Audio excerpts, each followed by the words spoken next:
So, Mr. Secretary General, so did you come to the Security Council with a plan or with new ideas?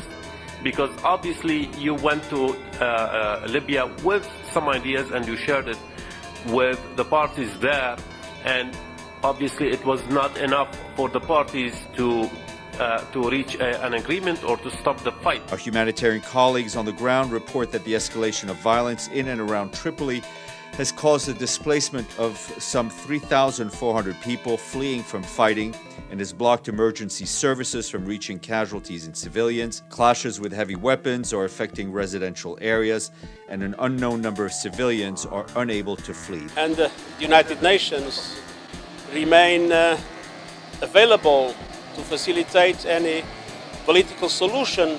So do you have new ideas you shared with the Council, and how did you find the reaction in the Security Council today? We're calling for a temporary humanitarian truce to allow for the provision of emergency services and the voluntary passage of civilians, including those wounded, from the areas of conflict.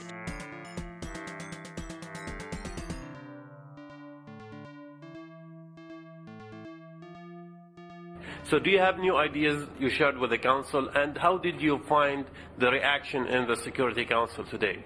It is for the Security Council to speak in relation to what the Security Council decides.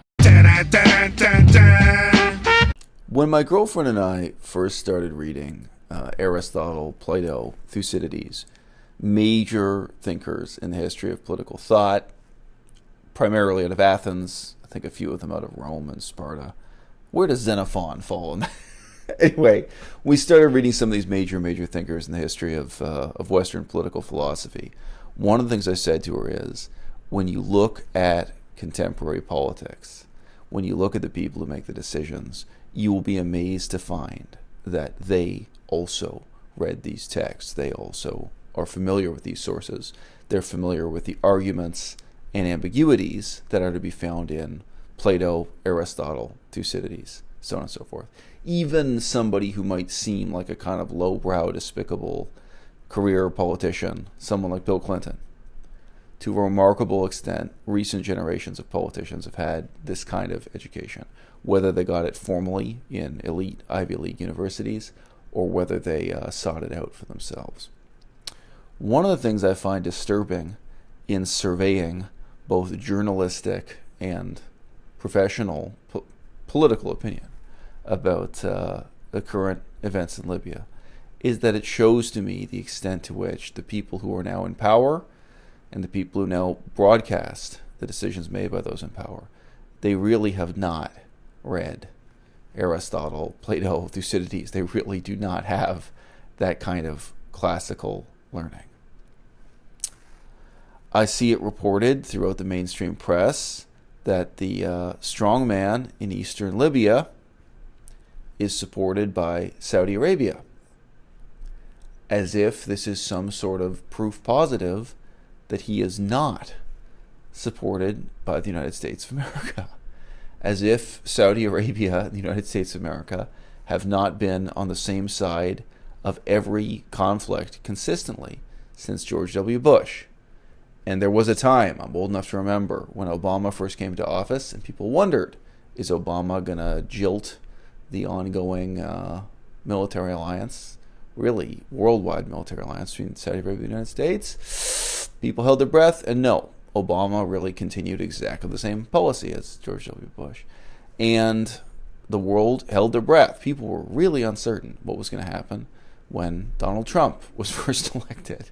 And we had this series of absurd, really absurd statements from Donald Trump, where he said, among other things, that the world looks much different when you're behind the desk at the White House. And he announced that, no, he's just going to carry on having America be Saudi Arabia's #1 mercenary army. So, yes, we know that Haftar in the east is supported by Saudi Arabia. The fact that the eastern Libyan forces are supported by Saudi Arabia does not exclude the possibility that they have been supported by the U.S. in the past, nor that they will be in the future. On the other hand, I see some left-wing and peacenik sources, people who are pro-peace, and I'm not ridiculing them for that, but you'll see why I say this. People who are just general advocates for peace, ridiculing and lambasting this Eastern Libyan force, saying that their leader has been on the payroll of the CIA, or that he is now continuing to be on the payroll of the CIA. The truth is, we don't know that. We don't know. The big news, what we know right now, is that he's backed by France. That's a much harder piece of news for the mainstream media to spin, I suppose. It's not useful propaganda one way or the other. The photographs from this conflict are no longer coming from journalists. They're coming from combatants themselves, because there are no journalists on the ground. As you may have noticed, I just played you some clips from this. Senior officials in the United Nations flew in and flew out and made very florid and bold and vague declarations. Those YouTube videos I just gave you clips from, they have fewer views than the YouTube videos on my own channel. It's shocking to me. So this is major news announcements from Libya on the United Nations' own YouTube channel. And I can say, wow, I get more views than the United Nations on YouTube. Because, look, I can't say nobody cares. I can't say that. But seriously, one of them had 56 views. And I'm two of them, because I clicked on it twice. These are small numbers of people. I can't say that nobody cares. I once had a debate with a professor, university professor in class, where he was talking about the public's lack of interest in Canadian politics in contrast to where interest is focused in American politics. Because there's a lot of interest at the top, shall we say, in American politics, and a lot less interest for local. And I said to him, I said, look, your own premise here, it refutes itself. Your point isn't, this isn't a difference between American politics and Canadian politics. The point is, universally, people pay attention where the decisive difference is made. People are going to look at the stage of political activity, which is actually going to make a difference. And nobody believes that the United Nations can make a difference anymore, and nobody believes that they will make a difference anymore. But it's still time to stop. It's still time for a ceasefire to take place, for a cessation of hostilities to take place, and to avoid the worst, which would be a dramatic, bloody battle for Tripoli. We're calling for a temporary humanitarian truce to allow for the provision of emergency services and the voluntary passage of civilians. So, yes, United Nations can have senior personnel being paid very, very high salaries, wearing very, very well-tailored suits, fly in, fly out, and state a bunch of platitudes about, human rights and reducing the body count and calling for a ceasefire and calling for a political solution. Nobody believes that. And again, the really strange lack of maturity, both coming from the people making those statements and the people reporting them, the people repackaging them into propaganda of various kinds, because it's all propaganda right now. If you present Haftar as a CIA puppet, that's propaganda. We don't know that. We have no indication that his plan or the series of decisions he's made or his army has been in lockstep with U.S. foreign policy. We don't know if he's really been independent, but he's someone who has 20 years experience living in Virginia, who probably has a sense of what's normal in a Western democracy from living for 20 years in Virginia, and that the CIA might now want to co-opt that, might want to build on that good feeling. We do not know about his relationship with Russia. We don't. We know about his relationship with France. We know about his relationship with Saudi Arabia to a limited extent. It seems unlikely that the French are in bed with someone who is a dire enemy of American democracy, but I doubt that the people at the top of the United Nations have a whole lot better information to work with. And what I see is a real lack of the sort of sober, tragic realism that reading Thucydides and Aristotle helps you to cultivate.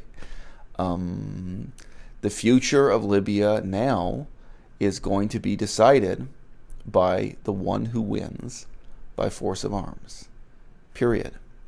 And we hope that during his 20 years in Virginia, he developed a taste for elections. We know he received an education from the CIA.